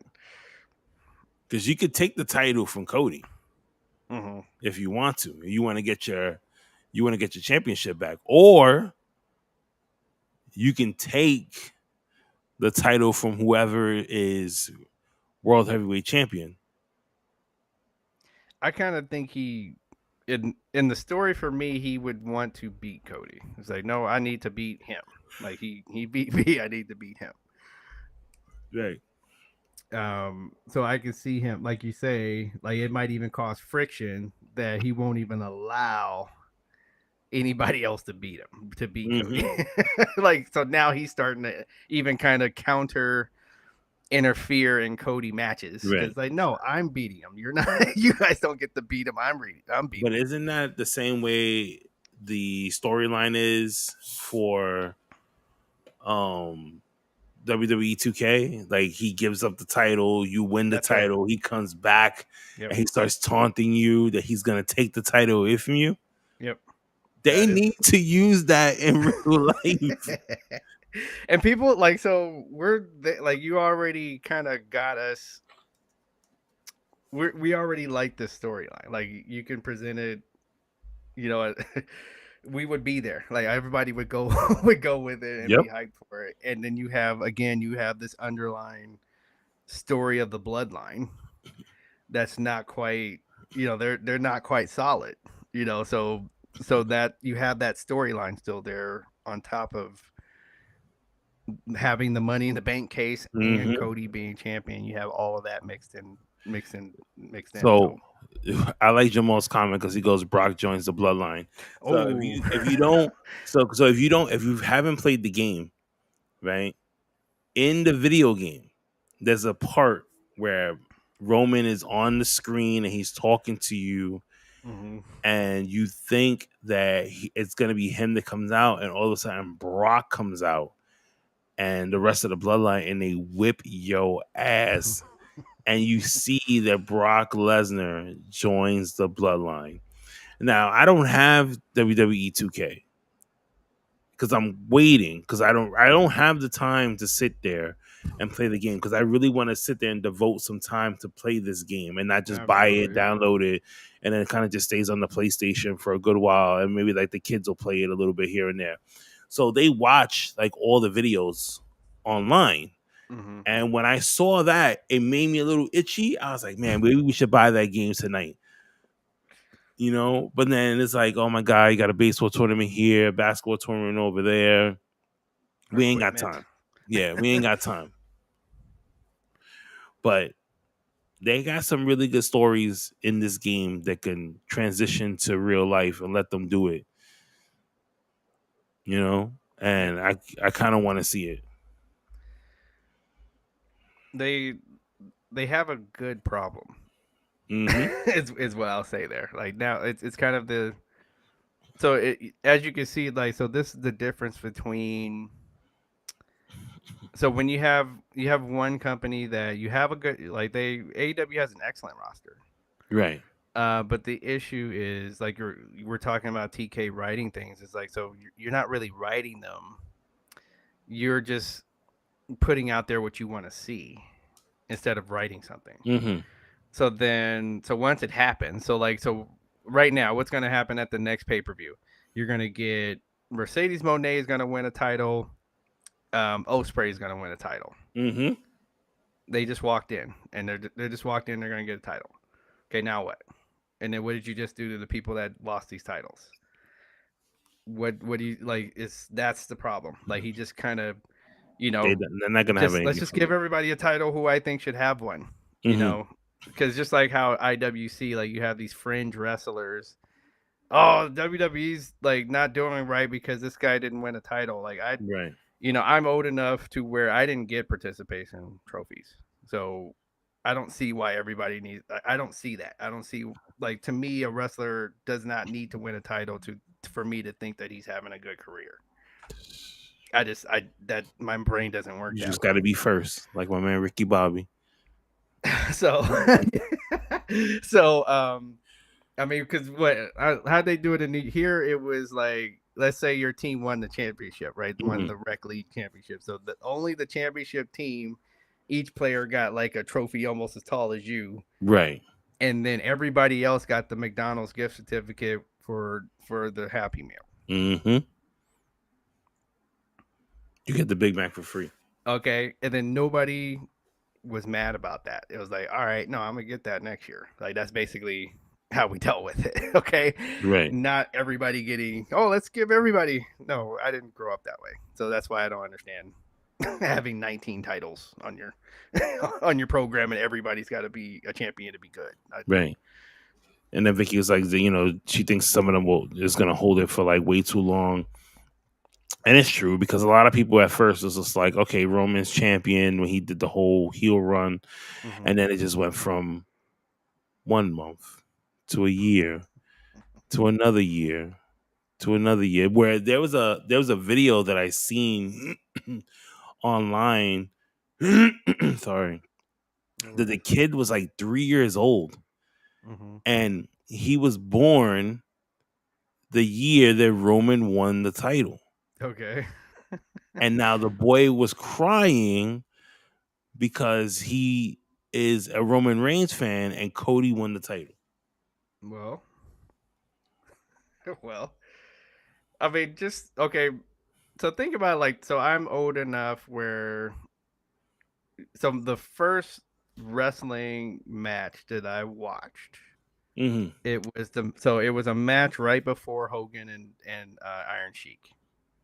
Okay, it was Jimmy Snuka versus somebody. And then out, so I was like, wait, what is, I was like, wait, what are you guys watching? And then then my brothers explained what they were watching. The next match was Hogan and Iron Sheik, and that's the reason why I'm here right now. Like after seeing that match, right? So that's how old I am. I was a kid though. So and so imagine, it'd be like I can't imagine. So here you are, like that's what like you from a 3-year-old, you Roman at the end is about to win, and then all of a sudden your little mind cannot, it just won't let you like, wait, how did he lost? So I can see, like, I can see how that can happen.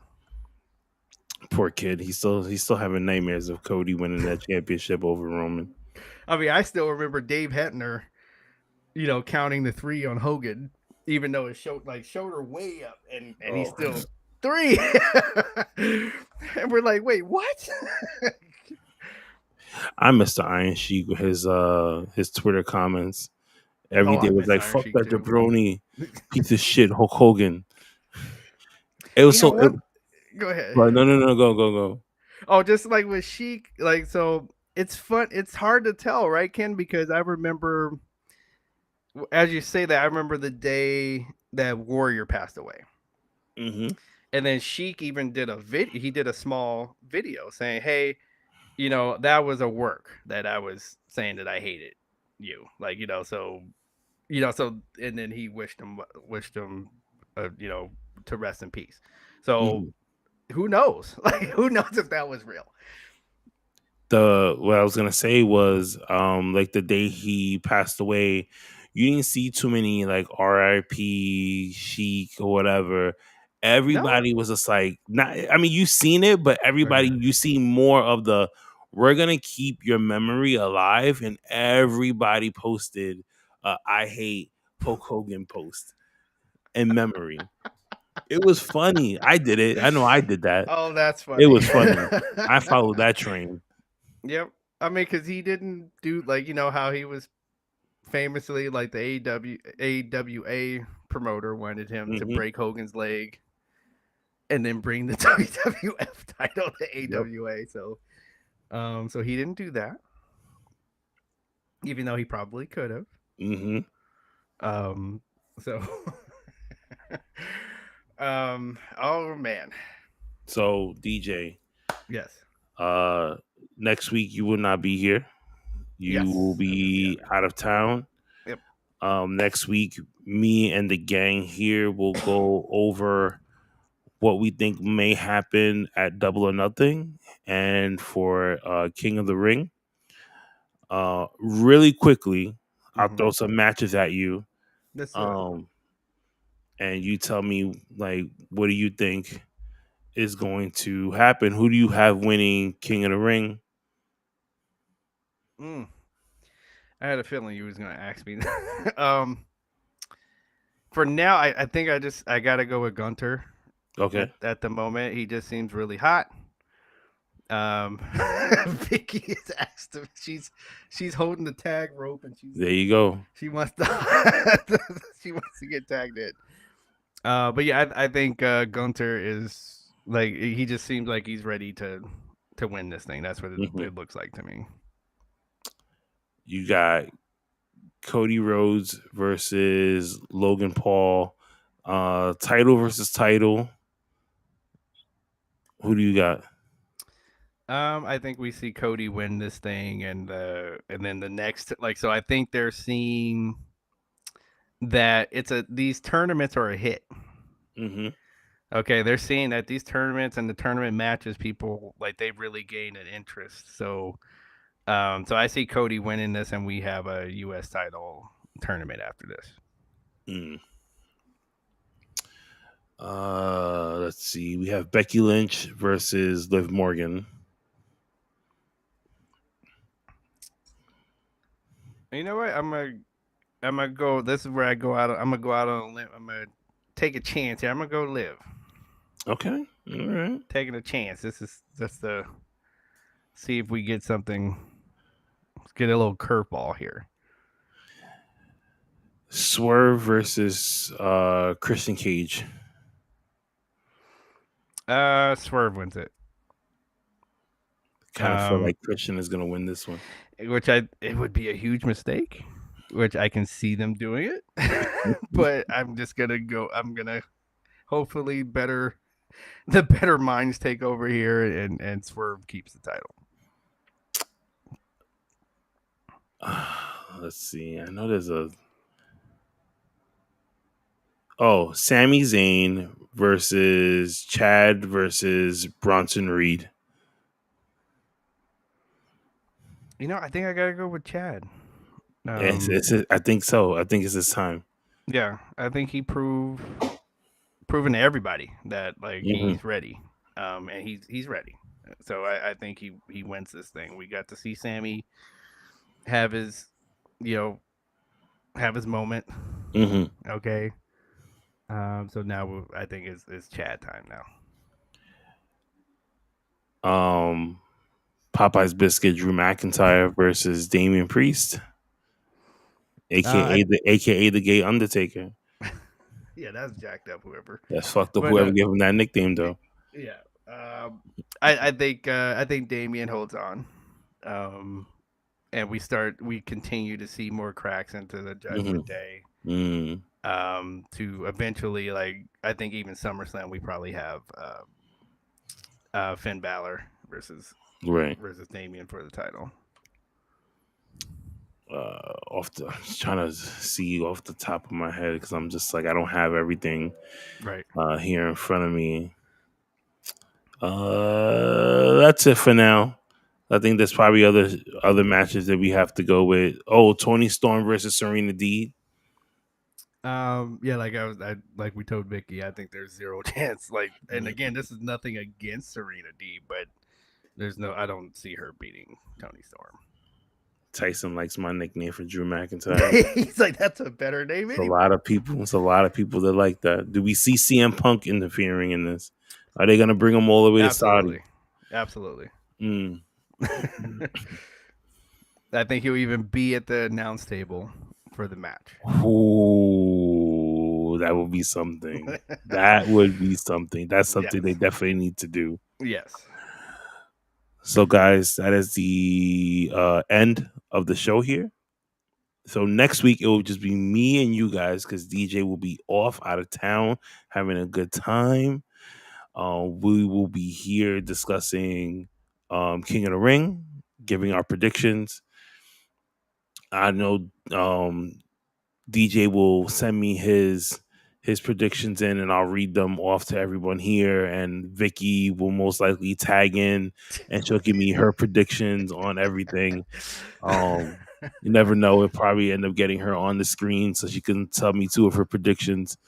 Jamal is going to be out of here for a whole entire month. Man, we won't see Jamal back until the end of June. So Jamal, here's what I want from you.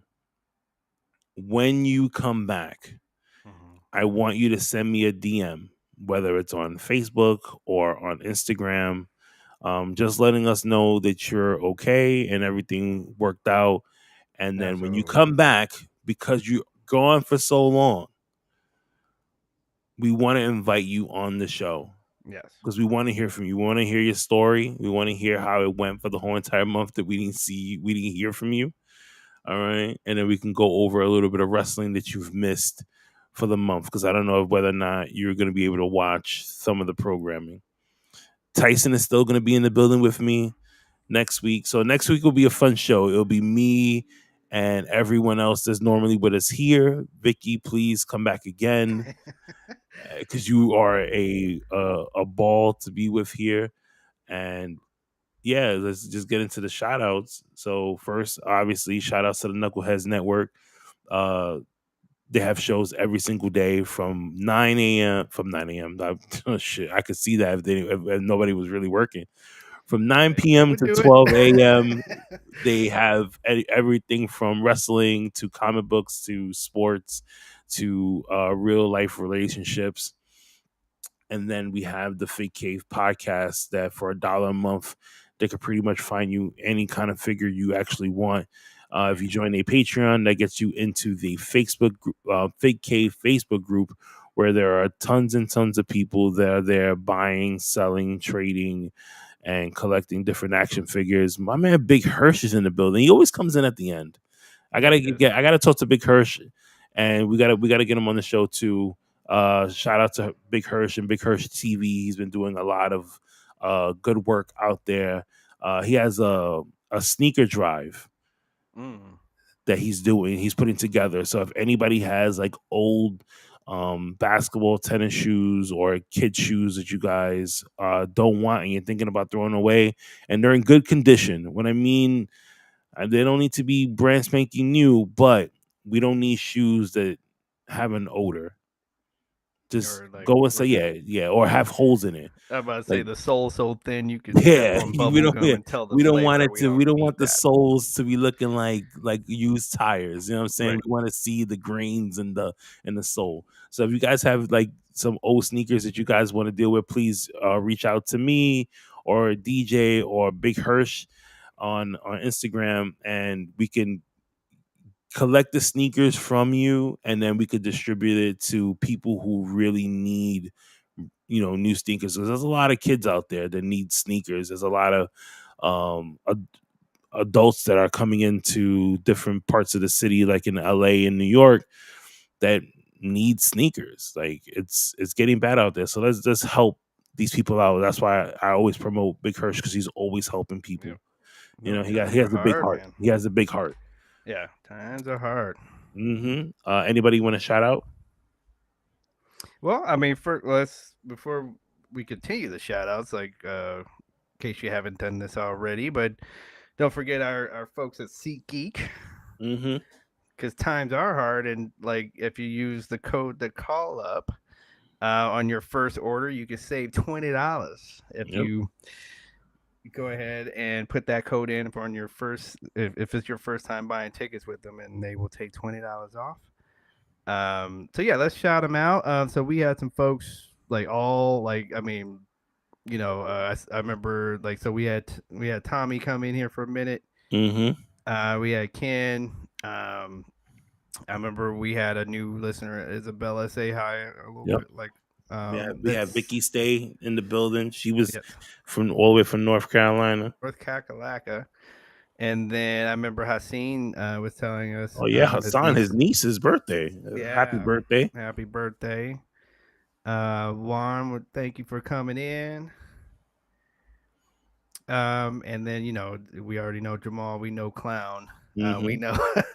So they're the usual suspects. The usual suspects was in here, and that's you guys keep on coming, and just remember to let's keep making this show bigger. Let's keep sharing with everybody. Keep liking and subscribing, because that helps our numbers. It doesn't cost you anything, and then it's a good hangout on a Thursday. It's a good hangout on a Thursday. Come in here. Next Thursday is gonna be a ball, because I have a nice drink in my hand. It'll be me and you guys. I probably will move from my chair and move to the sofa. DJ is gonna be like, "How you just get all comfortable with me out of here?" I have an idea of what I'm gonna do next week, and you're gonna tune into the show. You're gonna be like, "This guy is sitting here like it's WBLS Quiet Storm Hour out here. Like, what is going on here?" The Quiet Storm. Yeah, gotta make some changes. But guys, thank you so much for tuning in. Don't listen. Don't give me that idea now. It might happen. One of those gravity things going back and forth in the background. Just get the thing spinning. My wife is gonna be like, "What is going on here? Are you trying to be alone? Is this an intimate quiet hour? Who are you talking to?" All right, don't turn this into like some. I come back and you talking about Passport Bros and in the Manosphere, and then I was like, "Oh God, we turned this into a whole nother show." But my God. But guys, thank you for tuning in to another episode of the Call Up Podcast. If you're listening to the audio version, don't forget to like, comment, and subscribe, and tell a friend to tell a friend. Just keep sharing with everyone. If you're watching us live, thank you for tuning in. Once again, we are here every single Thursday at 10 p.m. Eastern Standard Time, 7 p.m. West Coast time. It's 7 o'clock when we start this on the West Coast, right? Yeah, like you I would probably saw forget the that. like you probably saw the Yeah, little bit of we still sun. see the light. Put some lights in the background. You know what, Vicky? I'm gonna do it next week. We're gonna get the lights. We're gonna dim it down, and we're gonna get it a little more smoother out here. Because right now, like I see, it's blinding me here. But see now, because I had the big screen on there with my notes.